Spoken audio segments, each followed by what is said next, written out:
Hi there, ladies and gents. Welcome back to another episode of Completely Fucking Clueless. My name is Audrey TT. And my name is Sarah Alice Liddy. And we're in Audrey's new apartment. I know it probably doesn't actually look that different. I know. I was like just looking in the little viewfinder for the camera, y'all. And I was like, wait, we kind of look like we're in the same space. The only difference is now you can't see the orange lamp. There's a wall here instead. The orange lamp is there. Yes. My plant hanger used to be there. My plant thingy isn't here yet. The pink basketball. I don't know where it's going to be. Probably not within frame. Alas, there will eventually be art here. These walls really need art, but that's really low priority. I always feel like that is the hardest thing to figure out is like art for the walls. What do you want to put there? It feels the most like a commitment because like furniture I can move around, but like once I put nails in the wall, like, oh God, I'm not going to deal with filling in holes until I am days before moving out. You know what's interesting to me is something that I was never as a kid, so I'm curious your take on this. But my roommate Liz has rearranged her room, I think 3 or 4 times since we've moved into our apartment like 8 months ago. What's strange is when I went to boarding school, I would really often, like I would rearrange it multiple times throughout the year. And like there was really limited arrangements you could do. You were in a pretty small room with not very much furniture. Like there wasn't a lot of moving to do, but I would do that really regularly. But in college, no, I think the only time I rearranged my room was between sophomore and junior year. We like stayed in the same apartment technically, but we had to pack up and move out almost everything because they were redoing the apartment in between. And part of that was we got full beds. So I did change the arrangement that I had. And then senior year stayed exactly the same in my old apartment. I mean, there wasn't really my previous apartment. It was really obvious where everything went. Sure. I've moved a couple things around since getting here, but I don't really think anything major more is going to move. I just feel like I really love moving things around and rearranging, but I've been in spaces now mostly where it's like, hey, there's one option that makes sense. Sure. I know. It was just so interesting to me because Liz was like, yeah, I was the type of kid that like when I got sent to my room or was bored, like I would just rearrange my room. Oh, I switched my like...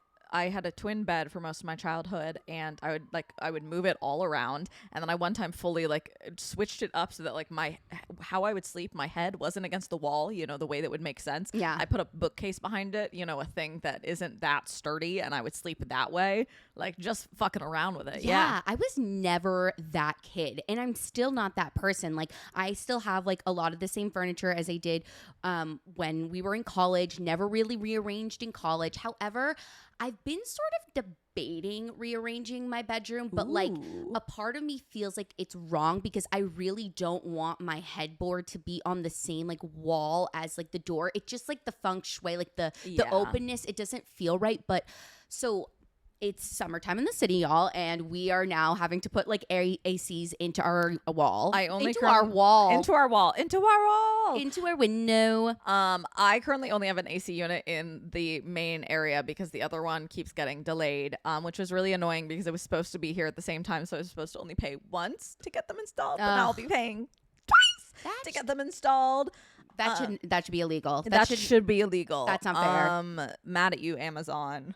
Boo. But so I really keep the door closed to my bedroom because otherwise the bedroom is what gets the most light now, which is a weird Uno reverse for me because it used to be like, not that this living space doesn't get any light. I mean, right now there's one lamp going in here and I fucked up and our lights aren't here. So this is all natural light that we have going on right now. But I was really used to the flip-flop of that. So now I keep that door closed because that room gets hot with the sun and I don't have an AC unit. So whenever I go in there to do my makeup, when I did my makeup earlier, I was like, we got to rush. All of my products are like melted. I was like, we got to go. This is too hot. I know. I feel you. Basically my AC unit, like the window that is in is like opposite like where I sleep. Like it's almost like hitting my face. And so, you know, that's just like not good for you. You wake up and you're just like feeling like... I'm so sorry. That was amazing. You guys, we just had a very deja vu moment. Our batteries died on our G7. Zoom H6. Why can't I get the right name for this I thing couldn't today? either. I called it an H4. I don't know. Z4? I don't know what I called it. So much equipment. Anyways, we had to stop recording for a second, go to the store, get some batteries. But it feels reminiscent of the first episode that we recorded in Audrey's old apartment. No character development or personal growth has been had since we started this podcast, evidently. We still can't remember batteries. This is fully on me. Oh, that's okay. That's okay. I kind of forget where we were what we were talking about, y'all. I think we were talking about like AC blowing at our faces and rearranging rooms, but we're going to move on. Yeah, moving on time. We're going to move on. I'm going to look at my notes really quickly. I should have brought this up before. Oh, okay.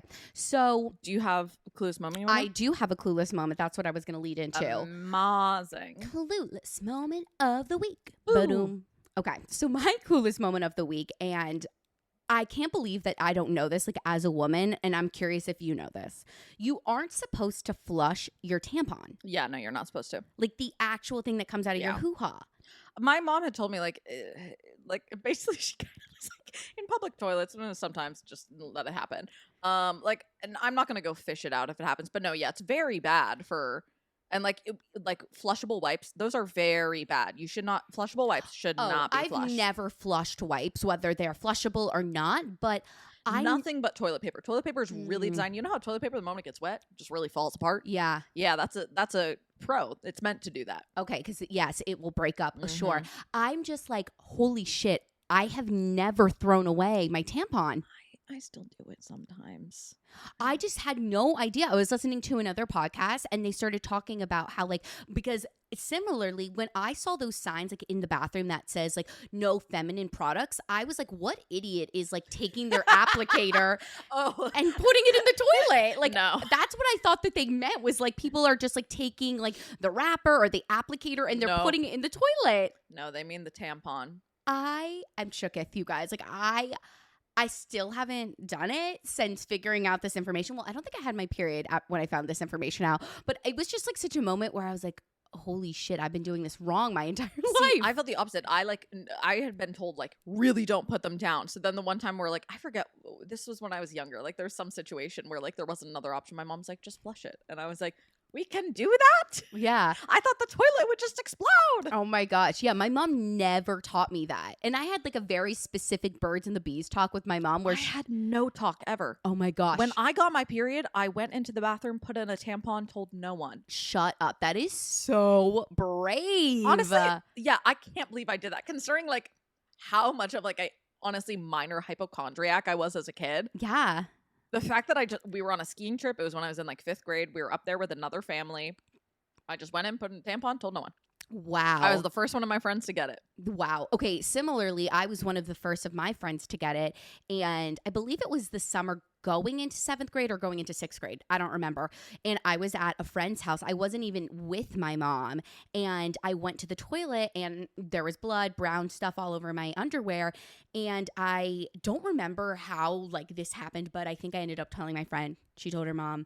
And her mom came in the bathroom with me and like helped me put a tampon in. I helped multiple friends put in tampons. Yeah, because we were going swimming that day. Like we were on summer vacation and I didn't know. And she did it for me. And I like, that was like, that's such a nice mom moment, but like and she wasn't even my mom, but yeah, I've never known this. And my mom gave me the birds and the bees talk. And one of the things she had told me was like, oh, if you have your period, like you can like make a pad out of toilet paper, but there was never a discussion about not throwing away tampons. We never had a birds and the bees. And I truly am kind of shocked that we never did. Like, I don't remember not knowing what sex was. Like, we never asked about it growing up. Yeah. Like, I don't remember not knowing. I know. I don't know if that's from the older siblings or from like, I took the bus at a young age. And by that, I mean, like, I took the bus before the bus would go to my school. Like, I loved the bus so much and I was so jealous of my sister taking the bus. Like, it did a little loop by just like the way that our area was set up. Like, it would have to loop back around. So I'd get on at the start of the loop. The bus driver, Howie, would let me ride for like the 5 to 10 minutes it would be through the loop. And then I would get back off. My mom would drive me to like pre-K. Shout out Howie. That's so I sweet. loved the bus. That is so cool.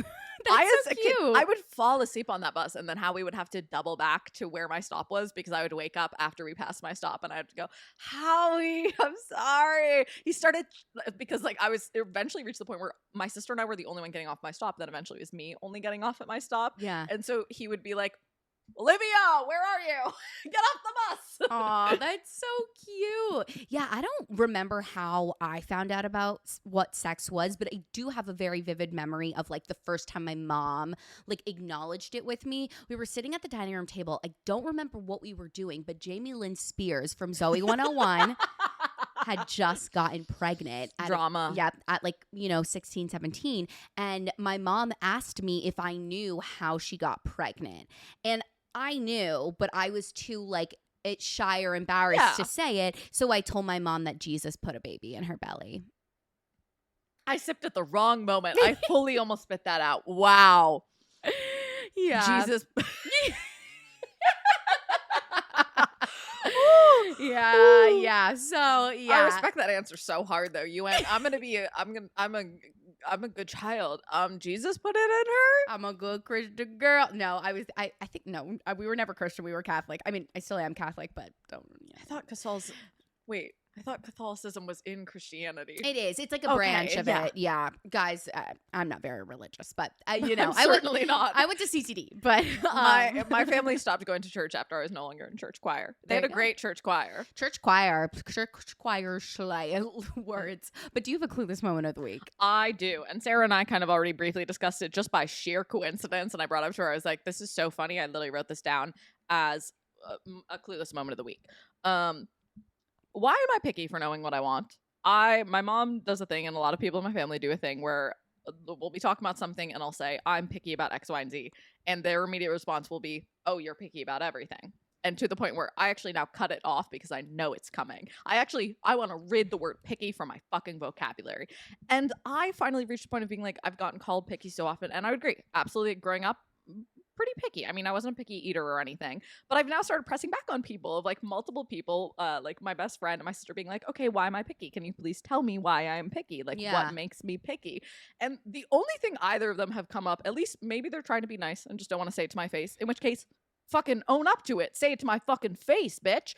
But the only thing either of them said is being vegetarian, which I don't think that should count as being picky. Veganism? Yeah, probably. I'd say that's fair to strike against me when I was a vegan, but I'm not vegan anymore. And like, my uncle's been on Atkins diet a bunch of times, which is eating all meat. No one's ever fucking called him picky. And why am I picky for knowing what I like? Like, I like a specific type of cheese. So does my mom. I bought the wrong feta, and she was like, go back to the store and return it. I refuse to use that feta. And I was like, this feta's fine. So I don't understand why I'm picky. And also, another layer is, I know that if I was a fucking man, I would not be called fucking picky. Yeah. I know what I like. I know what I don't. I'm fucking decisive, okay? I'm decisive. I'm not picky. And if I am, tell me.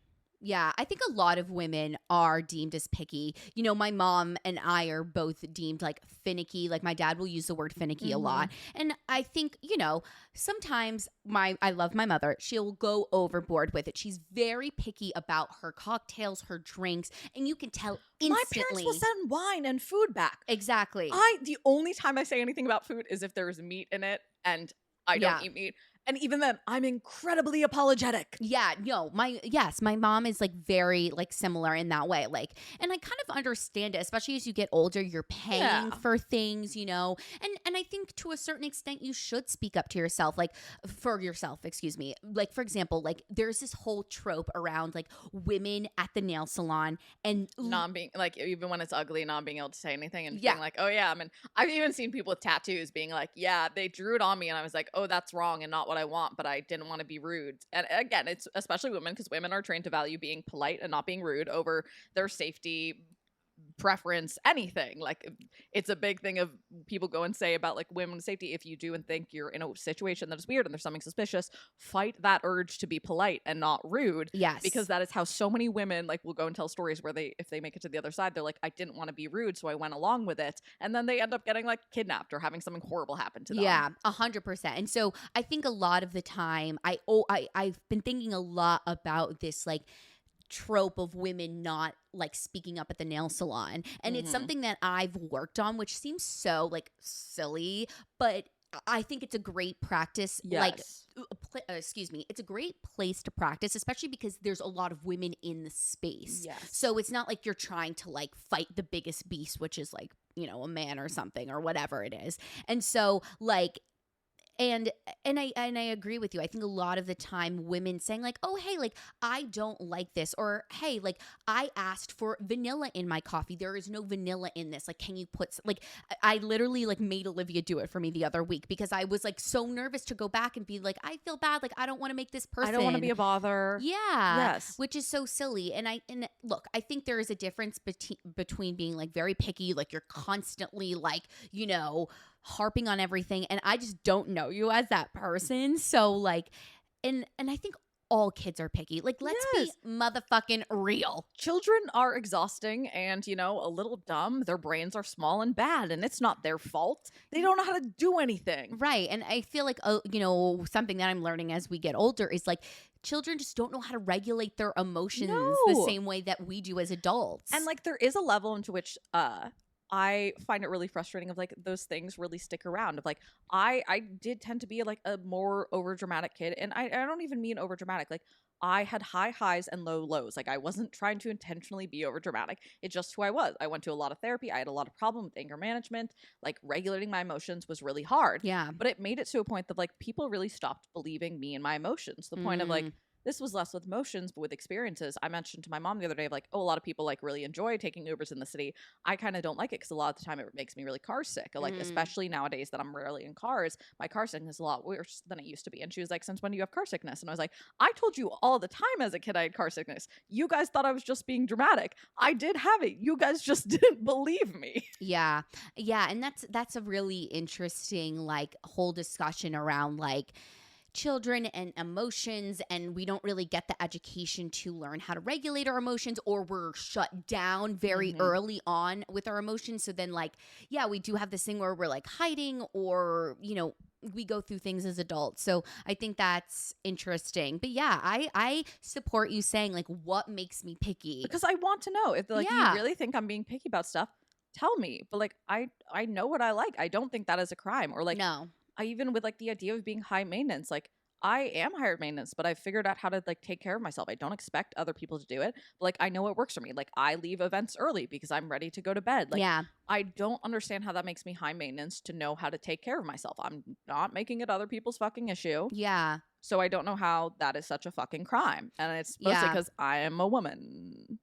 Period. Yeah, I get that. You know, you talking about like leaving events early. I had like a kind of like a breakthrough, I feel like, moment for myself last night. So I went and played pickleball with Liz and a couple of her. I want to play pickleball. Okay, we should go. We should do it again. I actually had a lot of fun, and I felt like, you know, especially I feel like I'm in this phase right now, like with my like weight loss journey, like health journey, where I need to like kind of start moving my body more. But I think when you reintroduce something that you haven't done in a really long time, it can be very scary. It can be very anxiety inducing. I feel like I've always had a very interesting relationship with physical movement. And so I was really nervous to go. And I honestly was nervous too, because like the two other girls, I don't know them as well. And so like I'm already in this vulnerable position of like moving my body for the first time, like in a really long time.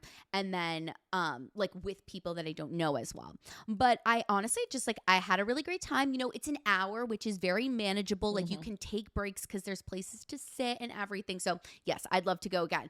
But back to, I want to join the pickleball cult. I feel like it's a little cult that's taken over, and I'm ready to join. Yeah, and I feel like what I told myself is if I like play up to like 5 or 6 times, I'm gonna get myself like a cute racket. Ooh, yeah, like as a present. Yes. There's this one store called Recess, and they have such cute rackets. I'm always down for cute little gear. Right. I love cute little gear. I was telling Liz's friend last night, we were just like relating on this point of like, doing an activity like pickleball or golf or tennis or whatever it may be, like half of it is about the aesthetic. Like half the reason I'm showing up, like they were like, Sarah, you literally looked like a professional walking in, because I had my cute little pleated skirt. I want to look adorable. Exactly. It makes it fun. But after we were going out and like we went to one place, I had like one margarita. It took me like so long to drink it. And like I was chafing a little bit, so I was like, I don't know if I want to go out. But I was like, you know what? Like, I'm having a good time talking. Like, why don't I go out? We get to Henrietta's, and it's early, so I'm happy about that. But I, like, stand there for, like, 15 minutes, like, just not knowing what I want to drink. And, like, a part of my brain was like, Sarah, like, you don't want any of the options here? Like, why don't you just get a water or a soda? Yeah. But, you know, leaning into the, like, my, you know, cultural tendencies, I get a drink. I literally had 2 sips of the drink, and I was trying to get it down. I was trying to do it. And then there was a point like 30 minutes later that I said to myself, like, I don't need to drink this. No. Like, I don't need to be drunk to be in this space. Like, and once I allowed myself to like say that, like, hey, I don't enjoy this. Like, I don't want to drink this. Like, and realize that I didn't need to like drink like an access to be here. I had a great time. Like, I was just talking with everybody. We were sitting down. I was enjoying myself. There was good music. And I didn't need to be like fucked up. Yes. And so I was like, okay, like, starting to like catch myself in that more and noticing when I'm like, hey, like there's nothing I want to drink here. Why am I going to purchase a drink because I know I'm only going to take 2 sips of it? Like, can I just like, I know it's uncomfortable for a couple seconds, like sitting in the like, hey, like I'm probably going to leave like in 30 minutes or like, and like not drink a lot, but like you can do it and you can enjoy yourself. Yeah. I really, for everyone who is like younger than us out there, I want you to know like all of this stuff does get easier. I promise you. Like it like already is at such an easier point. And like I feel like a lot of years have kind of been trying to do that thing where like you sort of like fake it and eventually it does. But like I like finally feel like, you know, the whole idea that like 25, 26, your brain kind of finishes cooking. Yeah. I feel like some things are starting to settle. And Yeah. I honestly no percent believed that was going to happen until this past like month or two. But, like I feel like good and like confident in the choices I'm making. And like I the other night was like kind of thirsty, saw wine in my fridge and I was like, maybe I have wine. And then I was like, no, you don't really want it. Like just go have a cup of water. And it's just like all of it really does get easier. Like in really wonderful ways and like being comfortable with like the choices that work for you of like when I had people over the other night for like the final night of going out, I wasn't quite sure what I was going to wear. And my friend and my sister were like going over outfits with me. And like we tried on a dress that was more fitted. And they were like, you look really great. You look really hot. And I was like, I just know I'm not going to be comfortable in this. Like I appreciate you saying I look great. That's not going to convince me. I feel more, I care more about having an enjoyable time. And I won't have an enjoyable time with this on my body. Yeah. So I am going to wear a bike short and giant t-shirts. And like, I had an absolute fucking blast. Exactly. I wouldn't have had a blast in a dress. Yeah. Yeah. I think listening to your inner cues is like so important. And it gets easier and like your confidence in them becomes stronger. Right. Because I think, yeah, especially when it comes to things like going out or things that like a lot of people your age are doing, or there's a lot of shoulds around it. Like you should be going out, you should be getting fucked up, like you should be having like this crazy time. And so internally, when you start to get these like little buzz of like, oh, I don't know if I want to do that, I don't know if I align with that, it's like you judge yourself for it. But like just allowing like yourself to like feel it and just like leaning into it slowly and then getting to see the outcome of like, oh, hey, like, you know what? I ended up having a great time. I gave my drink away. I was able to have some fun conversations. And then when I was tired and over it, I hiked it back home. And every time you do it, it gets a little bit easier. Yeah. Like, so I've restarted auditioning. I was going to wait a little bit longer till after moving in, but there was an audition I felt I was a pretty good fit for. Ended up not getting seen. They didn't see any non-equity people. But I was like, okay, well, we've already started. And I literally, so I went downtown to go and do that audition. They ended up cutting non-eq. My friend told me that there was another audition happening, and I was like, I don't know if I'm a great fit for that. Plus, the song I would want to sing, I don't have physically printed out in my book. So I went back uptown, and I was going to do some packing. I got a text from that friend being like, hey, the other audition, I do know for 100% they are seeing non-eq. So I went and printed out the music I wanted to do. Yeah. I ran back downtown, and I did it. And like, I had started doing some more auditions in these last like 6 months, but not very much. And they felt like I like was really forcing myself to do them and like didn't want to be there. Sure. But like I'm just starting to feel like good and excited for them. And like, I know every single time that I do it again of like, even within this week. So I went to 3 total. I only got seen at 2 of them.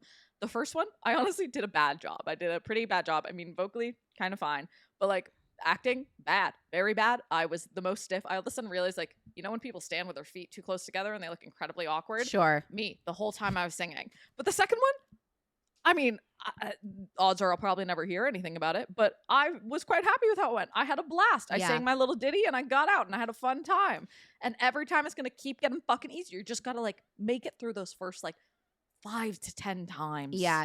You know, something that really stuck out from like talking with my mom on the podcast, and something that I think is a very like normal thing to say, is like, you just have to take a step. And then take another step and then take another step. And then all of a sudden you're somewhere. And like, and it's really hard to getting that momentum. Fucking hard. Yeah, it is super hard. It really is. But once you start getting it, like slowly but surely, like something that I've been doing specifically when it comes to physical movement is I have a walking pad. And so I'm really trying to reintroduce physical movement into my life. But it seems like this very overwhelming goal, overwhelming thing, right? And so when I've been working from home, what I've been doing is I've been taking my walking pad out.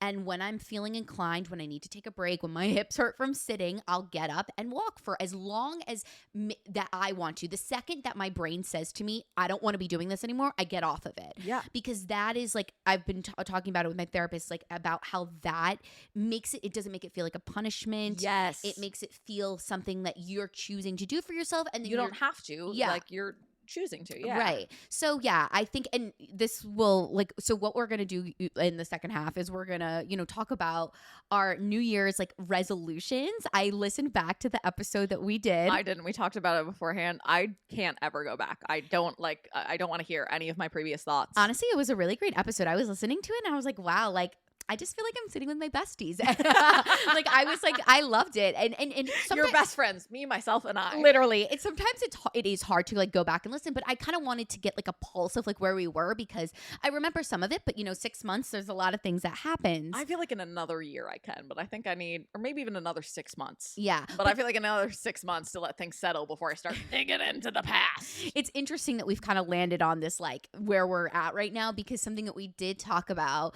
was like not wanting to set these like really lofty big goals because a lot of the time they're not very actionable and how like you need to set more like actionable like smaller goals to really get to that big goal. So I think it's funny that we've landed here. Sorry, pause. Where we are at time because I forgot. 21:57. 21:57. So what does that mean? We got another like 8 minutes. Oh, okay. Wow. I'm a genius. I like just put a random time on my timer and it's like around 8 minutes. Wow.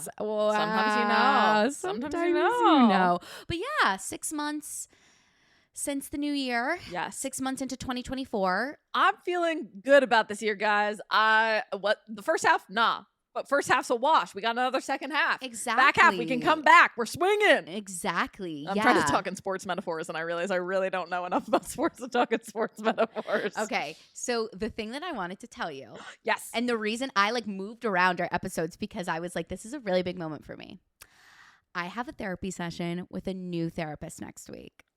That is so amazing, Sarah. I know. I'm like, a part of me is like getting chills right now. Audrey's crying. I'm just really proud of you. This is something we've been talking about for a long time. I know. And it's like kind of crazy that it ended up landing like at this point. Really thematic, symbolic. Right? So yeah, my last therapy session I had, I just was like, okay, let me start. Like, how is like, again, like what is a small way that I can start like introducing this like conversation? So I had told my therapist, I was like, hey, like, I think I would like, we only meet every 2 weeks. And I was like, I was like, I think I would like to like kind of maybe like supplement some of the work we're doing with like somebody else. And, we just like, and I was like, and, you've been my therapist for like 15 years. Like, I would love like your input on this because like, I don't really know where to start. Like, I haven't started a new therapeutic relationship in a really long time. And, we started talking and she was like, probably they're just going to want to like you to see each other because sometimes like when, different therapists, it can be a lot. But she was like, Sarah, I'm always going to be here. Like, you don't need to worry about that. Like, I'm always going to be here. And so like that felt comforting. And then, we started talking about like what I'm like looking to explore. And it kind of just like solidified to me that like I really do need to like move on to somebody else because there's a lot of like things from my past because a lot of the work I feel like I do in my current therapy is very like right now, present based. Like how am I coping and living through life right now, which is great. And that's why I don't want to necessarily give that part up forever. But I was like, I feel like there's a lot of things like traumas from my past. Like it was crazy. My therapist was like, yeah, like I really think you need to see somebody that has a lot of experience in trauma. And I was like, what? I was like, excuse me? And I was like, oh. And then, and I was like, and she was like asking me some of the things I'm looking to talk about. And I started bringing those things up and I started like crying. And I was like, yeah, this happens every time I start talking about these things. And she was like, it's time. So yeah, I have a session with a new therapist next week. I'm honestly looking forward to it. I'm looking forward to having a new set of eyes on me and just like getting and talking about some of the things that are really uncomfortable to talk about. I'm also looking for a new therapist. Period. After my last therapist went on maternity leave, I've kind of been taking a bit of a break. And I think that absolutely was the right call. Yeah. I think like that is kind of what is, I think, helped in a certain way of like really this last sort of corner that I feel like I've turned. And I feel like I like rooting around so much within my life, like just wasn't helping of like, you know how like if you scratch at like a scab, like the scab's not gonna fucking heal. Sure. And that's obviously not what therapy is, but I feel like in that moment, that's sort of like the effect that it was having on me.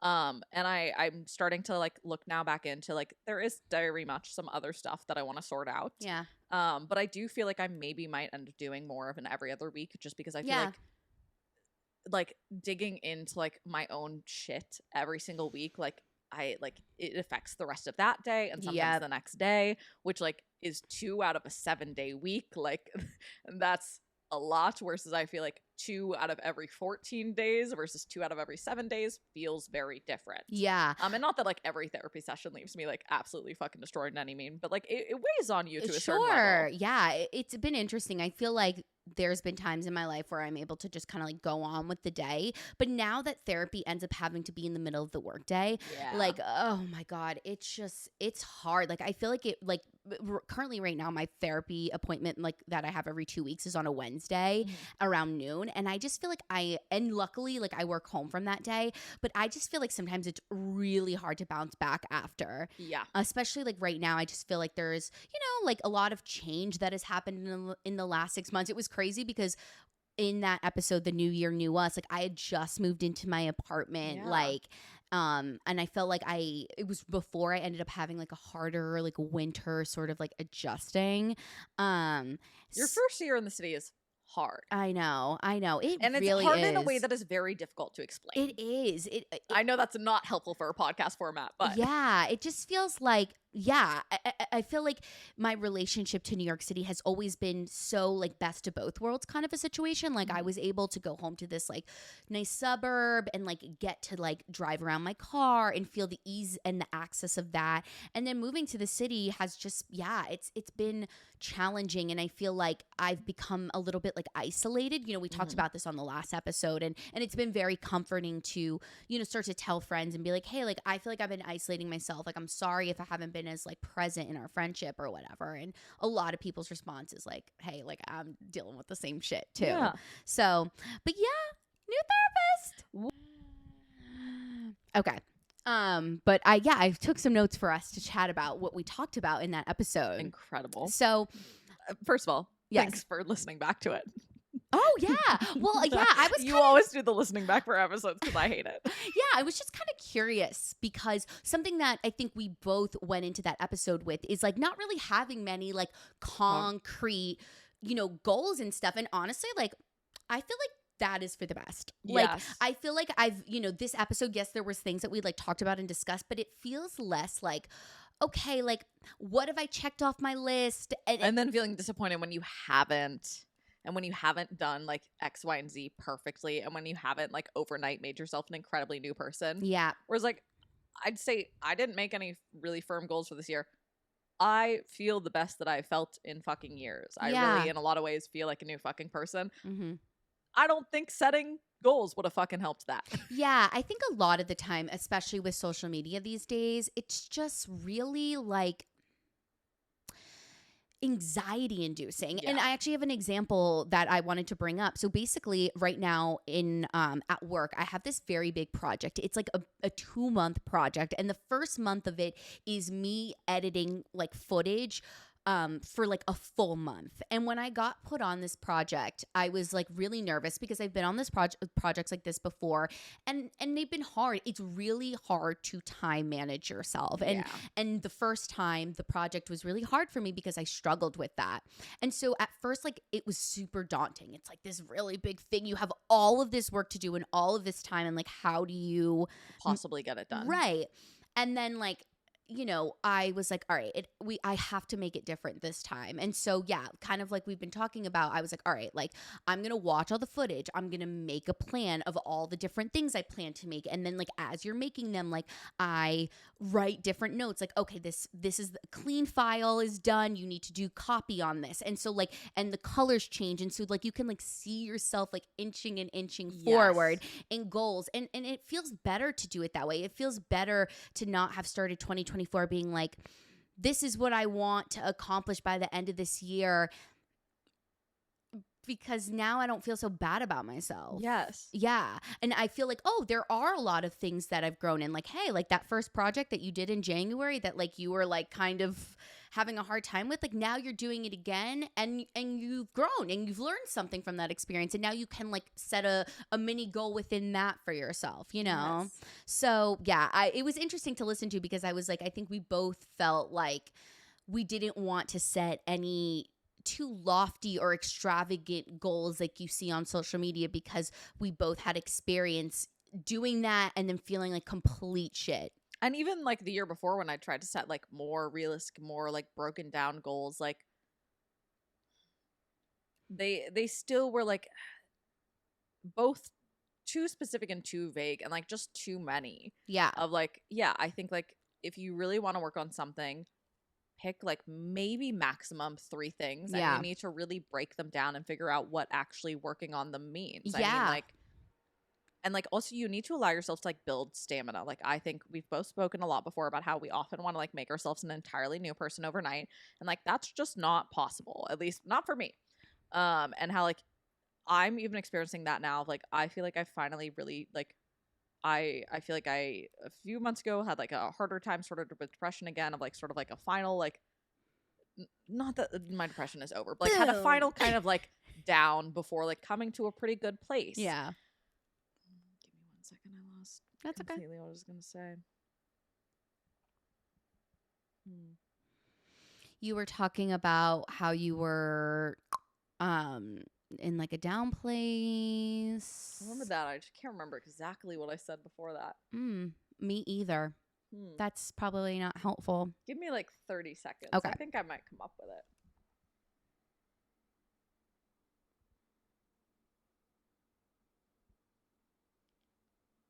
Wow, that's gonna fucking bother me. Well, I guess I'm gonna listen back to this and find out what I was gonna say, and I'm sure it's gonna fucking drive me insane. This may help lead you in the direction, but something that you had said in the last episode that you were setting like only like focusing on like 3 things or like 2 or 3 things to like to focus on. Worse now. Oh, building back up a stamina for life. Of I'm very much feeling like that, and like I'm coming out of like years long of feeling pretty depressed most of the time, and even when it was better, like it felt fleeting. Even when I felt better, of like I very much am like trying to give myself grace and like, hey, learn grace and kindness for yourself. Not easy, and it's gonna feel like absolute bullshit for a long time, and to be honest, still a little bit feels like bullshit to me, but hey, it eventually actually fucking works. There's a reason they keep telling you to do it.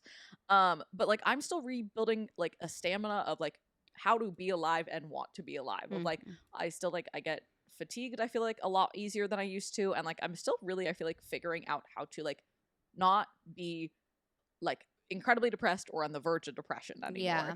And like I'm trying to like be patient with myself, or even like I'm getting back into dance classes and auditions like I talk about, and instead of trying to like absolutely murder my body and start like working out every single day, going to do this every day, that's inevitably going to make me incredibly exhausted, and I'm gonna get too tired and quit because it'll be too much. Like allow yourself the chance to get better and to like fuck up. Of like I still like I'm trying to like be better and show up in my friendships more and like be the person who I would like to be. But like even with today, I fucking forgot the batteries, and instead of spending a bunch of energy telling myself how I'm an absolute piece of shit about that, that's a waste of fucking energy. You messed up. You're still figuring out how to do it. You're gonna fuck up a lot of stuff.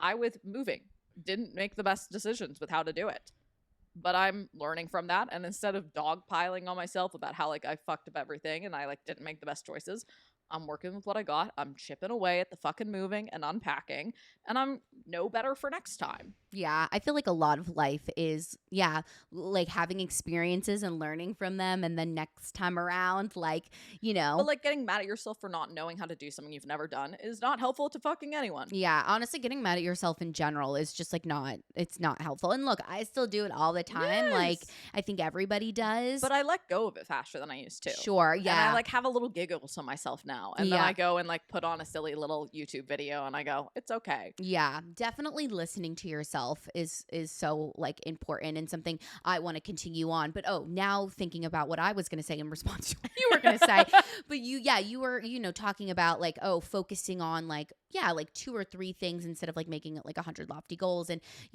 there were a couple of things that like I had in mind, in 2024 in wanting to focus on. And I think I have, and because they weren't these like multiple goals or this like I'm gonna be a master at communication by the end of this year, like it's like they've just slowly worked into my life. Like something that I had talked about was like really wanting to be better at being like being a communicator. I had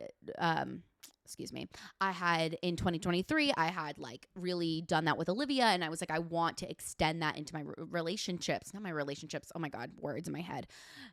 Into my friendships, which are relationships. Totally. And even like my family and stuff like that. And it's really hard, but it's definitely something that I have been working on throughout the year, and I've been seeing like the benefits of that, and just like, trying to be like more of an open communicator. So I'm like going to continue to try and do that like throughout this year. Something that I did say was my skin. And my skin, you guys, it's not going to look like it today because I did have a pick session last night, which I almost did this morning, and then I was like, don't fuck it. You have the podcast and then work. Don't pick it. It's going to be red and awful the whole day. Yep. I have been so good at not picking at my skin, and it's been so gorgeous and so glowy, and just like, oh my God, I've been like, I was listening back and I was like, yes, I have sort of figured this out. And then I picked at my skin last night, you guys. So it looks a little bit rough right now, but for the most part, oh, thank you. For the most part, I've like kind of figured out some like stuff with my skin. It's definitely cleared up a bit. And there's this one product that I used, that I really feel like has changed my skin. It's a little bit expensive, so like take it with a grain of salt, but I did purchase it with my own money because I had gotten a sample from my mom, and I decided to try it for a month, and I really saw a like change in my skin. It's from Revive Skincare, and it's the enzyme essence, and basically it's a very light and gentle exfoliator that you put on every morning and every night. And they have this like kind of whole philosophy about like how like doing that in very like tiny like smaller increments is like really good for your skin. You got to talk to, I'm going to bleep it up, Julia. She has a really expensive skin serum she loves. Yes. Yeah. And I literally I tried so hard not to love this, but like I used it for the month, and I really saw a change in my skin, and I was like, I have to get this. I've also just been like, I've done a little bit of like skin cycling, where you kind of like go through a cycle with like your products. So like on day 1, I'll use this like exfoliating pad that has like salicylic acid and glycolic acid in it. Then I'll do like my essence and my moisturizer, and then that's it. And then the next day I use like a retinol, the essence, and moisturizer, and then the third day you're off, and then like you repeat that cycle. I've just made my skincare so easy because I realized that works for me. Period. And that actually, I use 1 of 2 acne cleansers in the morning, and then I put on a little vitamin C serum that I have because I've got a lot of discoloration from years of picking at acne. Literally. Then I put on a moisturizer, which I am out of, and I would say that actually I fell in love with this brand called Dew Skin. It's called it's called Dew Skin, but DIEUX. But then people get weird about them of being like, why aren't you pronouncing it the French way, which is Dew? And they're like, because we pronounce it the American or the English way because we're an English company or American company. Anyway, but I really fall in love with them. It is a bit more expensive, but I do love it so much. I can't necessarily say it's 100% better, but I really love it, and I am going to rebuy it. I do that. I have the one that I use in the morning, and then in the evening I do oil and then face wash if I wear makeup. Otherwise, I just use a face wash, and then I put on retinol and a moisturizer. Yeah, honestly, because I can do that every day. Right. The simpler, the better. And I've learned with like my skincare routines and like honestly routines. With everything. With routines in general, like to pair it with something that is more enjoyable. So like I don't love washing the dishes before like I start my nighttime routine, but I've sort of realized that like the start of my nighttime routine is like taking care of what's ever in the kitchen so it's not a mess when I wake up. And what I'll do is like I'll put on my favorite podcast or a YouTube video I've been looking forward to, and it just makes the experience a whole lot better. I think I've become like partially due to living with depression, but also like sort of like coming out of it of like do the thing that will actually work, of like with the skincare routine, make it simple enough that you will actually do it. Or like I like often would only buy like groceries, but then like if I didn't have the energy for that, then I would end up ordering like takeout or DoorDash because like everything I had was only ingredients, and I really grew up in like an ingredients household. Yeah. And so I like would feel really weird. Now I keep Uncrustable sandwiches in my fucking freezer because that way I have an option of like when that is the amount of energy I have. Good. Like give yourself the options. Do the thing that will actually work and make your life fucking sustainable. Yeah. Not we're really coming back to the same theme. Don't do what you should do. Do what works for you. And that is going to take a while to figure out. There's still a lot of things I haven't sorted out. Sure. But do what will actually work for you. Yeah. And makes you excited to like do the thing. Not making like you don't need to dread doing your skincare. If skincare is something you're dreading, make it easier. Right. Because I think, it is hard. Something I learned about myself that like once I am in the bed, I am not getting out of the bed. So like, and what's nice about, having my own apartment now is like usually I like am watching TV on the couch or like whatever. So, but like before I even like step into my room, like all the dishes, the skincare, like it's all got to be done because I know once I lay down in that bed, like it is really hard for me to get out of it. What I do, I'll make sure like brush my teeth, wash my face is done, but I have my retinol and my moisturizer that I put on all night just in my bedside table. And so I can just I'll literally be lying in bed just like meh. Literally. Another skincare recommendation, and I actually got sent this in a mailer. Ooh, and I know I'm so fancy. I know, right? It was from Skin Fix, and I was like, okay. And they sent me their moisturizer. I've heard very good things about theirs, but obsessed. I always resisted it because it was too expensive, but I now think I actually buy an equally, if not more expensive moisturizer. Yeah. So I don't really have a justification for that. Not saying it's just $50 because $50 is a lot, but compared to like the fancy, like I feel like some other moisturizers that I've had, it is Sur La Mer is, what's the name of the? It's called La Mer. Oh yeah, that's like $250. Hell no. But no, I really, really love it. And it's one that's reusable. So once you get the big carton, you don't have to pay $50 every time. So that's another reason why I do like Do Skin is like they very much like are like very sustainable and like in a way that I genuinely don't believe is greenwashing. Like, you know how a lot of moisturizing tubes, like they look big, but then they don't have much in them. Yeah. So like their day one, like it looks pretty small. And like when I first got it, I was like, I can't believe I paid this much for this little product. That thing lasted me forever because there's not like extra packaging around it to buff it out and make it bigger. And they use like all aluminum so that you can like recycle. You can opt out of getting a new top. So the next time I won't need to get the like insert top. I'll just get the bottle. So I'm really sold on them. Yeah, I love the insert idea. And I love the insert idea of when like it's actually done properly. Like Kim Skin, their like sustainable, like refillable thing. No, it's just like a plastic piece that goes inside of another plastic piece. This is just fucking stupid. Yeah, no, that's not it. Yeah. But another skincare brand that I use on the regular that I love that you can like get at CVS is Vanny Cream. I've really found, so basically Emily Billings, shout out Emily Billings. She talks a lot about like skincare and products on her TikTok page. And I noticed that like she had a lot of like similar kind of like skin issues that I did. And she would talk about Vanny Cream and she noted like it was inexpensive. And I feel like a lot of skincare can be so expensive. And now, with being financially independent, like you got to pick and choose, right? And then I saw that my partner's mom also had the Vanny Cream face wash and moisturizer. And Olivia's mom is just so chic, coastal grandmother, like to the max, like has great taste. So when I saw it in her bathroom, I was like, all right, I'm going to get this stuff. I'm going to get it. And it really does work so well. It's such a great gentle cleanser. The moisturizer is great for every day. And again, like these products are like $15. If you're looking for a great sunscreen, I don't have one yet, but I'm about to test out a bunch of Korean sunscreens because I don't have a sunscreen I love right now. I've been using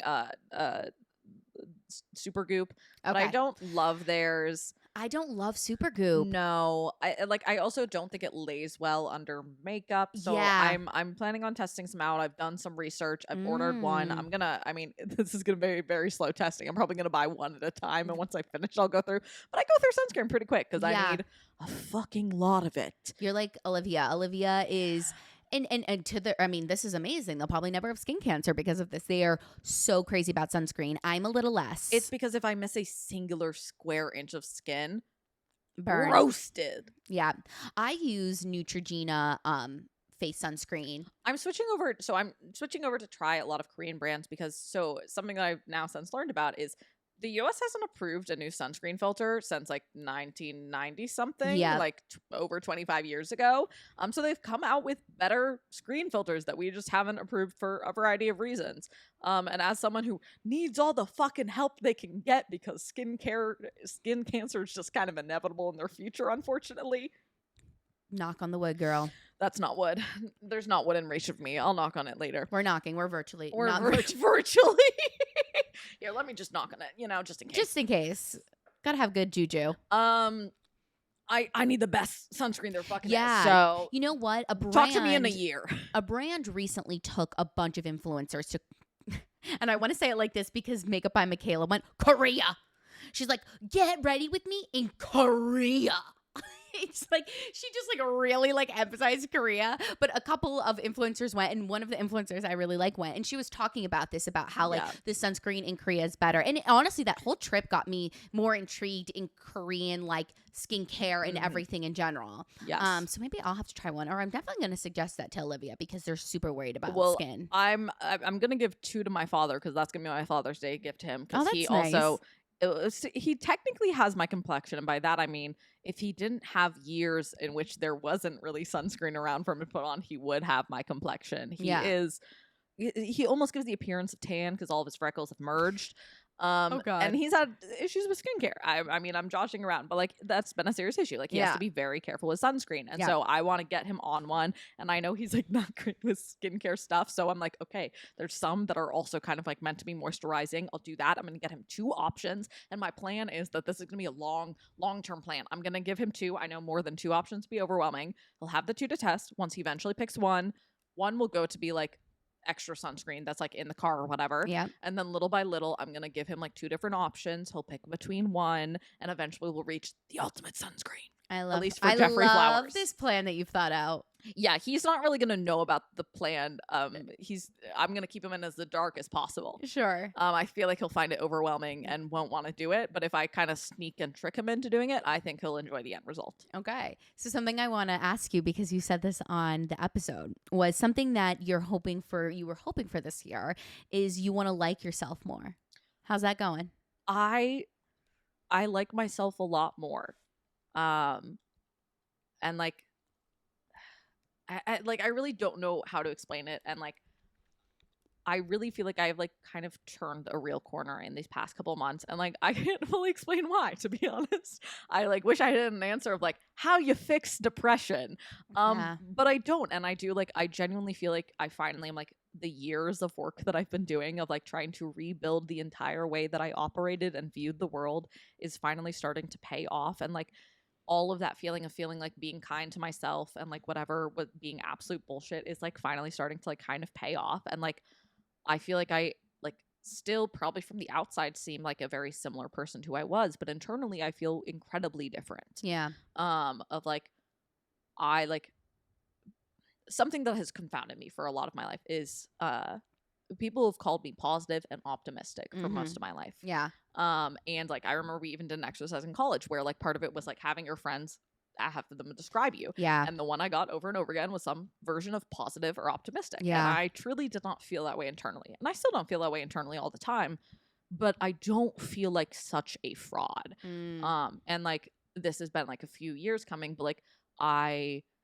spoken about before how like I have finally reached a point of like not feeling like all my friends secretly hating me, but like further than that, like feeling okay, like asking for help, or like at least when people offer it 4 times being like, okay, maybe I can accept it. Of like with moving that's come to play of like Sarah has helped me a bunch, and I've had a lot of other friends who've really like stepped up and helped me so much. And I really like myself a lot more. I mean, I'm not all the way there. Like I still have a lot of shit to work through and unpack, but I probably like myself the most that I can remember since like pre-middle school. Well, that's good. So take that. That's growth. No, yeah, that's amazing. I mean, yeah, I feel like as your friend, I've seen in the last like, 6 months, you really turning a corner and like feeling better and like, getting to see you just like you know, be more of like a human. And as somebody who like went through that, like I understand where you're coming from. And I think a lot of the time with depression, you know, or mental illness in general, like it's really hard to explain like the timeline of it all because it really does weigh you down for like a really long time. Like, and it feels like it is never going to end. Right. Like there's been multiple times I've talked about on this podcast that like 2023 felt like the first year in a really long time where I felt like I had like grounded myself. And, you know, and I think that's pretty normal for 20 somethings. If I think about what a lot of the 30 somethings have said on this podcast, like I think like in your 20s, you know, you're just like kind of flipped on your head and have to figure out like who you are. And you are, like I said about children earlier, learning how to do a lot of stuff for the first time. Yeah. Like you are in a lot of ways a child and really like experiencing a lot of developmental growth. Right. And growth, fucking painful. Do you remember growth spurts? How much they would just hurt your bones? Yeah. And your bones would just hurt? Yeah. Yeah. Now it's just your whole life experience. Yeah. I think figuring yourself out, growing, failing, making mistakes, getting up again, like it can take a lot of mental energy. And so, yeah, it's been great to see you like feel better, to have more energy, because I know for me what like that relief felt like. It felt like, oh my God, like finally, like after all these years, like finally, like I feel like I'm starting to like, round the corner. It's wild to me that I'm like, does everyone else feel like this the rest of the time? You all had all this energy the whole time? Yeah. Fuck, dude. Like, as someone who truly like like truly during like horrible depressive episodes would say to my therapist, like, what if I don't have depression? What if I'm just a bad, lazy person? Yeah. And she'd be like, Audrey, you haven't left your bed in 3 days. I don't think this is about you wanting to be lazy. Yeah. But like it like really everything feels like it is paying off and coming to. But again, I don't know how to explain it. Like I wish I had an answer or a fix of like why it's gotten better. I feel like it's just been a lot of slow work over time finally paying off. But like I wish I had a satisfying answer. Yeah. I agree. I think it's slow work over time. Like, you know, you work in therapy, you take medicine that can help you learn coping skills. Like, I think a part of it is just walking through it. You know, the only way out is through, right? Yeah. Also, as one final thing, I do think last night I finally actually figured out what I was going to do for my new tattoo. I probably won't share the specifics of the design just because I want to think on it for a while. But sort of like how I spoke about earlier, I am very decisive with big things. When I know what I want, I know when it's right. Like I knew I wanted to go to Walnut Hill. I knew Elon was a good fit. Like with big important decisions, I usually know pretty definitively what I want. And I've thought about for a long time of like, I have a plan of a tattoo that I want to do for family over time. But I wanted my first tattoo to just be about me. And there was a lot of different ideas, and I kept kind of trying like to push for things and like try out different things, but just none of it ever felt right.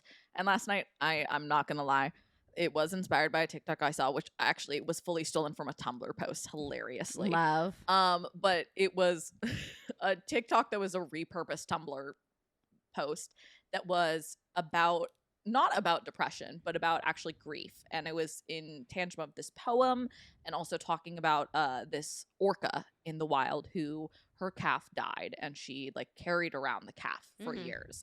And talking about that and then combined with this poem that I'm totally blanking on the poet's name or the writer, what book it is from. But I will put it in the description. But the quote from it is, "I refuse to let you sink."